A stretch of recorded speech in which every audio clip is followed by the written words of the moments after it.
What's up guys, I'm Dan Leith, and today I'm going to be showing you how to pan roast salmon. Pan roasting is my preferred way of cooking salmon because I found it's the easiest way to control the temperature I'm cooking at and ensure that my salmon doesn't get dried out. Salmon is an excellent source of protein. It's a go-to I use all the time.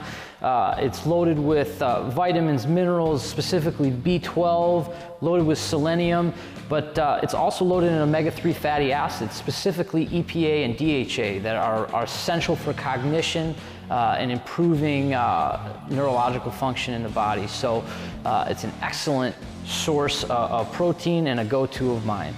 So the first step is just making sure that my salmon is nice and dry.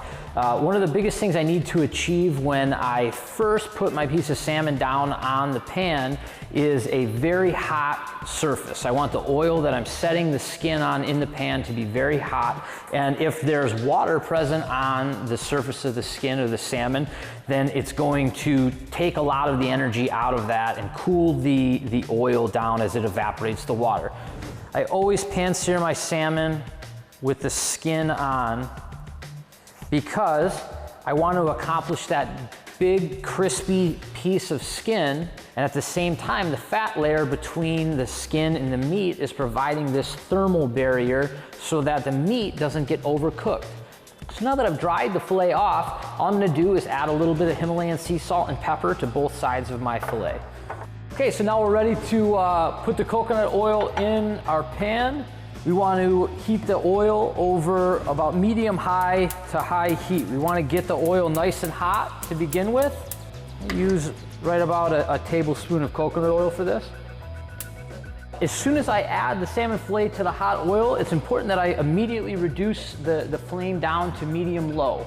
The object here is to add the salmon to get the proteins in the skin to immediately tighten up and so they don't stick to the pan. But then we immediately want to reduce that heat down so that it will allow for the good, even, slow cooking of the salmon. And the idea here is I don't want to be flipping the salmon back and forth continuously between the skin and non-skin side of the fillet because I want to take advantage of that fat layer between the skin and the meat of the salmon in order to give it that slow, steady cook. And now I'm going to leave that just like that and allow the salmon to cook skin side down for the next 5 or 6 minutes. And at that point then I'll flip the salmon over to get a light sear on top.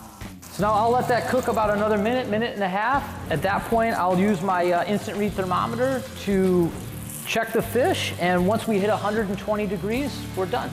I'm Dan Leith, see you next time.